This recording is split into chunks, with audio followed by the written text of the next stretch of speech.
Kitchen का कचरा अक्सर हम इसे बेकार समझकर फेंक देते हैं, है ना? लेकिन क्या कभी सोचा है कि यही कचरा दरअसल पौधों के लिए एक बहुत बड़ा खजाना हो सकता है? जी हाँ, आज हम यही सीखेंगे कि इस कचरे को पौधों के लिए एक ताकतवर ग़िज़ा में कैसे बदला जाए। अच्छा, जो लोग बागबानी करते हैं वो अक्सर एक ही मुश्किल से गुजरते हैं। हम पौधे लगाते हैं, उनकी खूब देखभाल भी करते हैं, लेकिन नतीजा नतीजा अक्सर वैसा नहीं मिलता जैसा हमने सोचा होता है। अक्सर यही होता है ना कि इतनी मेहनत की लेकिन पौधों के पत्ते पीले पड़ने लगे, या फिर फूल तो आ गए लेकिन फल बन ही नहीं रहे। ये एक बहुत ही आम मसला है जो तकरीबन सबको पेश आता है। लेकिन परेशान होने की बिल्कुल जरूरत नहीं। सोचें जरा, अगर एक ऐसा हल हो जो सीधा हमारे किचन से ही निकले और सिर्फ 48 घंटों में पौधों में एक नई जान डाल दे। और इस हल का नाम है जादुई पानी। जी हाँ, बिल्कुल ठीक सुना। ये कोई आम पानी नहीं, बल्कि एक ऐसा खास फॉर्मूला है जो हम घर पर खुद तैयार करेंगे। तो भाई, ये जादुई पानी आखिर है क्या चीज? ये एक बहुत ही ताकतवर ऑर्गेनिक यानी कुदरती खाद है। और सबसे अच्छी बात यह है कि ये उन चीजों से बनती है जिन्हें हम रोजाना कचरे में फेंक देते हैं।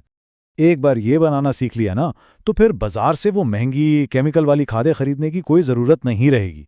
ये सस्ता भी है और हमारे पौधों के लिए बेहतरीन भी।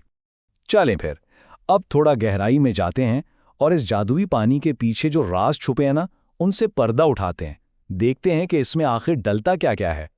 तो हमारा सबसे पहला खुफिया जुज है प्याज के छिलके। वही छिलके जिन्हें हम सबसे ज्यादा बेकार समझकर फौरन फेंक देते हैं। प्याज के छिलकों में होता है पोटेशियम, और वो भी बहुत ज्यादा मिकदार में। ये पोटेशियम पौधे की सारी ताकत को फूल और फल बनाने में लगा देता है। तरीका भी बहुत आसान है, बस छिलकों को 2 दिन के लिए पानी में भिगोकर रखना है और बस खाद तैयार। अच्छा जी, अब आते हैं हमारे दूसरे राज की तरफ, और वो है केले के छिलके। केले के छिलकों में हमें मिलता है फास्फोरस और मैग्नीशियम। फास्फोरस का काम है पौधे की जड़ों को मजबूत बनाना, और जब जड़ें मजबूत होंगी तो पौधा जमीन से खुराक भी बेहतर तरीके से ले सकेगा। सीधी सी बात है, मजबूत जड़ें मतलब एक सेहतमंद पौधा।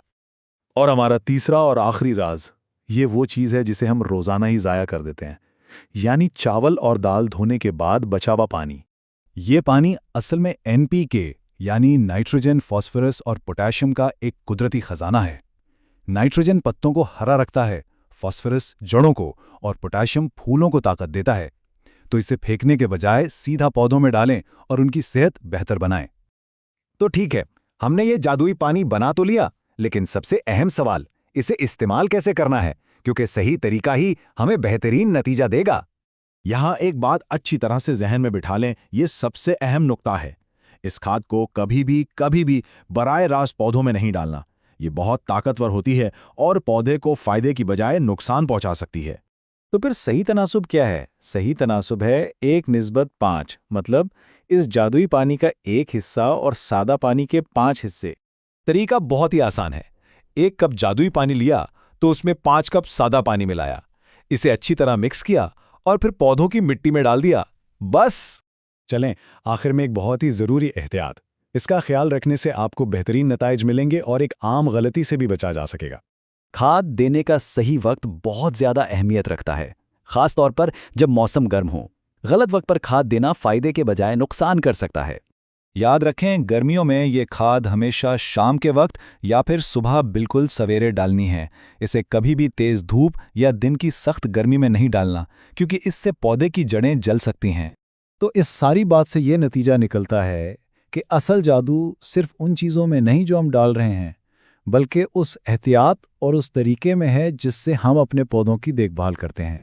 तो अब सवाल ये है कि हमारे बावर्ची खाने में और ऐसे कौन कौन से राज और जादू छुपे हैं जो हमारे बाग को और भी हरा भरा कर सकते हैं। सोचें और तजुर्बा करते रहें।